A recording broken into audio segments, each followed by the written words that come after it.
পুৱতি নিশা অসমত বৰ ভূঁইকঁপ বৰ ভূঁইকঁপৰ পাছতেই অস্বাভাৱিক পৰিৱেশ অসমত মাটি ফুটি ওলাল তেল বুটলিবলৈ জনতাৰ হেতাও পৰা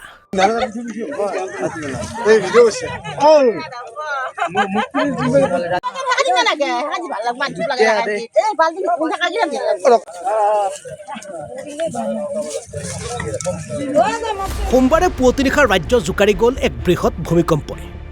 পুৱা 4:17 অহা এই ভূমিকম্পই ত্ৰাসৰ সৃষ্টি কৰে সমগ্ৰ ৰাজ্যত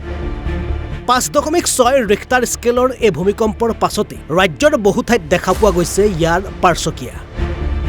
ক'ৰবাত যদি দেৱাল খহি পৰিছে তেনে কোনো ঠাইত ঘৰত মেলিছে প্ৰকাণ্ড ফাট মুঠৰ ওপৰত সমগ্ৰ ৰাজ্যত সোমবাৰে পুৱা বৰ ভূমিকম্পই কৰিলে এক হাহাকাৰময় পৰিৱেশ আৰু তেনেদৰে এক হাহাকাৰ পৰিৱেশ দেখা পোৱা গ'ল হাজোৰ অভয়াপুৰীত বৰ ভূমিকম্পৰ পাছতে পুৱাৰ কুঁৱলীৰ আচ্ছাদন ফালি এনেদৰে ঘটি বাতি লুটালৈ জাকে জাকে জনতা দৌৰিছে পথাৰত কাৰণ পথাৰত ওলাইছে তেল আৰু পাইপ ফাটি নিৰ্গত হোৱা তেল বুটলিবলৈ এনেদৰে ৰাইজে লগাইছে হেতাও পৰা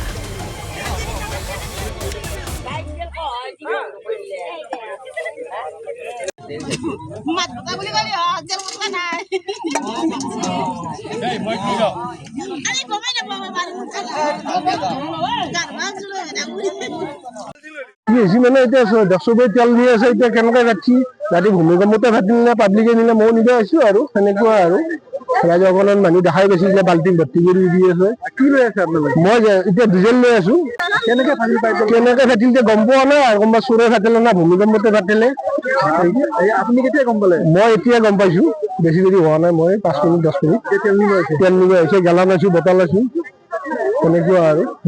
বহুত মানুহ এতিয়া মোটামুটি 200-300 মানুহ আহি আছে অভয়পুৰ আলিকাষৰ সমীপত ইয়াতে মানে তেলৰ পাইপ ফুটিছে তো ৰাইজৰ সৌভাগ্য চাগে ইয়াতে ডিজেল তেল ওলাইছে তো ৰাইজে চবেই মানে তেল সংগ্ৰহ কৰিছে আৰু ঘৰে ঘৰে লৈ গৈছে কি সন্দেহ ফাটিছে এইটো সন্দেহ কৰা গৈছে যে ৰাতিপুৱা ভূমিকম্পটো যিটো তাৰ বাবে ফাটিল নেকি সেনেকুৱা হিচাপত মানে আমি সন্দেহ কৰিছো কিন্তু সত্যটো গম নাপাওঁ আৰু তো ৰাইজৰে সৌভাগ্য চাগে তেল নিছে ঘৰত লৈ গৈছে তেল লৈ চাওক মই ৰাতিপুৱা গম পালো যে ইয়াত অলপ তেলৰ মানে লিক হোৱা বুলি পেলাই কিন্তু দেখিলো যে মানুহ চাৰিওফালৰ পৰা আহি আছে মানুহে তেল লৈছে মানে পথাৰখন পাই চাৰিওফালে পানী তেলেৰে হৈ গৈছে এতিয়াও মানুহবিলাকে গাঁত খান্দি তেল লৈ আছে কিন্তু এইটো আচলতে কোনো দুৰ্ভাগ্যজনিত বশত হৈছে কাৰণ যেতিয়া ৰাতিপুৱা 4:20 ভূমিকম্পটো যেতিয়া 5.2 ৰিক্টাৰ স্কেলত গৈছিল গতিকে সেই 5.2 ৰিক্টাৰ স্কেলৰ সময়তে নিশ্চয় সেই পাইপটো ফাটি গৈছে ফাটি যোৱাৰ পিছত তেল ওলোৱা আৰম্ভ হৈছে তাৰপিছত মই অৱশ্যে 100 মই ৰাতিপুৱা মই গম পাই টেলিফোন কৰিলোঁ পুলিচ থানাত তেতিয়া ক'লে যে মোৰ নম্বৰটো অবৈধ কৈ আছে কিন্তু 100 সেইটো আৰু পুলিচ থানাটো অবৈধ নম্বৰ নহয় তাৰপিছত মই আৰু নাপাই পেলাই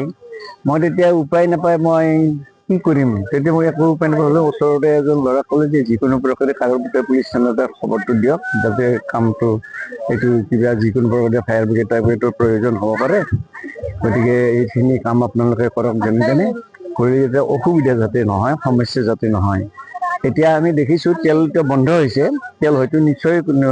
কোনোবা কৰ্তৃপক্ষই কাৰোবাৰ জৰিয়তে নিশ্চয় তেলটো বন্ধ কৰিছে কিন্তু ঘটনাটো হ'ল কি এতিয়া যে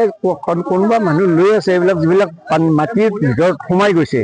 গাঁত খান্দি সেইবিলাক লৈছে সেইটো আৰু কোনো অসুবিধাৰ সৃষ্টি নহয় বুলি পেলাই মই ভাবোঁ এইটোৱে আৰু কথা হ'ল কি যে আচলতে এইটো কোনো দুষ্কৃতিকাৰী কামটো কৰা নাই এইটো আচলতে ভূমিকম্পৰ কাৰণে পাইপডাল ফাটি গৈছে বুলি পেলাই মোৰ এটা অনুমান আছে হাজোৰ পৰা প্ৰণৱজ্যোতি কলিতাৰ ৰিপৰ্ট অসম লাইভ 24